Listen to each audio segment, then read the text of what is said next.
Then the tank is struck by a Ukrainian drone, prompting the crew to quickly abandon it. When the Russians fled, Ukrainian intelligence became interested in this tank. The reason is that the tank is equipped with the latest Russian anti-drone system. At night, two brave Ukrainian soldiers infiltrated the gray zone to attempt to evacuate this tank for detailed analysis. They easily started the tank's engine and drove it behind their defensive line. Here they are, two brave Ukrainian tankmen. Thanks to them, Ukrainian engineers will now be able to understand how the Russian anti-drone system works in order to learn how to bypass it. Usually, the Russians install the anti-drone system on the lead tank in the column, and it protects the entire column from drones. But Ukrainian soldiers somehow always manage to find a way to overcome Russian anti-drone complexes. Therefore, every Russian attack ends in defeat. Look where this little Ukrainian drone is aiming. The strike was made in the gap between the turret and the hull of the tank. This was enough for the Russian tank to literally evaporate after the detonation of its ammunition. When Ukrainians manage to disable Russian anti-drone systems, they can easily destroy any number of Russian tanks and APCs.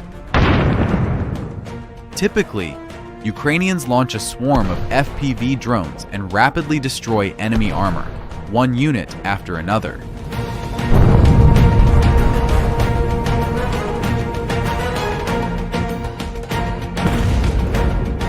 You won't believe it, but sometimes Ukrainian drone operators compete with each other to see who can destroy more tanks. Look, while one drone tries to penetrate the tank hatch, another Ukrainian drone strikes the tank. Ukrainian FPV drones are like a pack of sharks tearing apart their prey.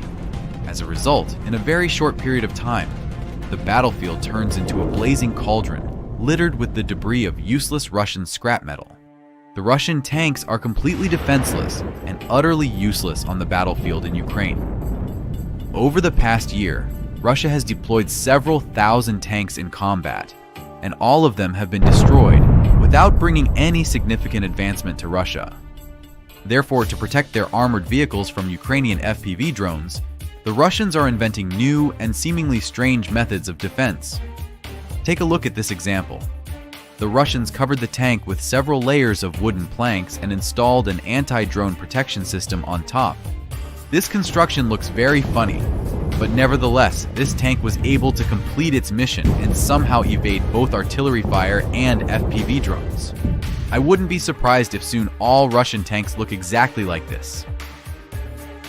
Now take a look at this scene. A Russian tank equipped with mine-clearing equipment leads two APCs into the attack. The task is to capture the fortified Ukrainian position. They quickly reach the firing line and start firing machine guns at the Ukrainians.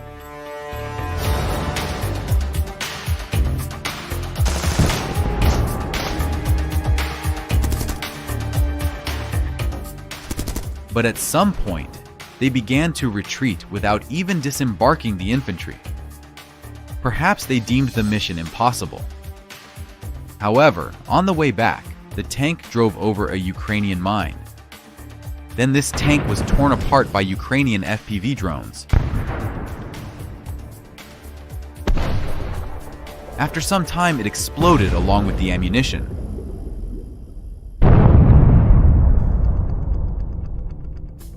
As for the second attempt, two surviving APCs advanced, but the first one quickly hit a Ukrainian mine.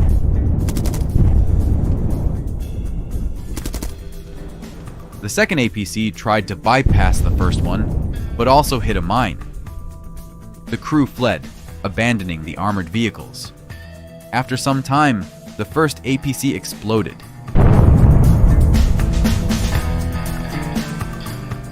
The second one was attacked by FPV drones and also destroyed.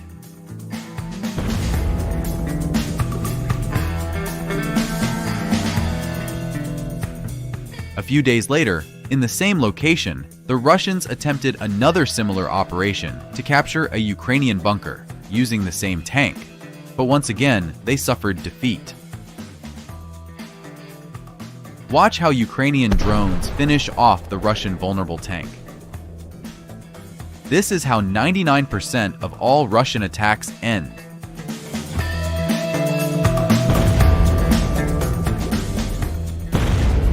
The Ukrainians still employ fighter jets on the front lines to deliver precise strikes against concentrations of Russian forces.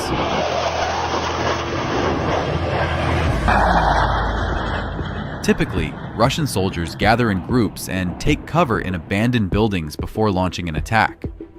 It's exactly where Ukrainian rockets are aimed. Of course, the same task can be accomplished with a drone, as you can see in this video. Such a drone is capable of demolishing a brick house, but sometimes it's necessary to use rockets to reach the enemy further than drones can fly. This is an American GLSDB missile.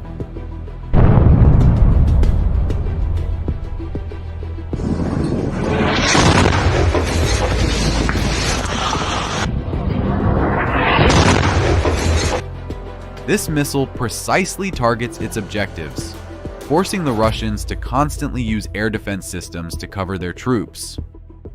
But Ukrainian aerial reconnaissance quickly spots them, tracks them, and hits them with HIMARS missiles.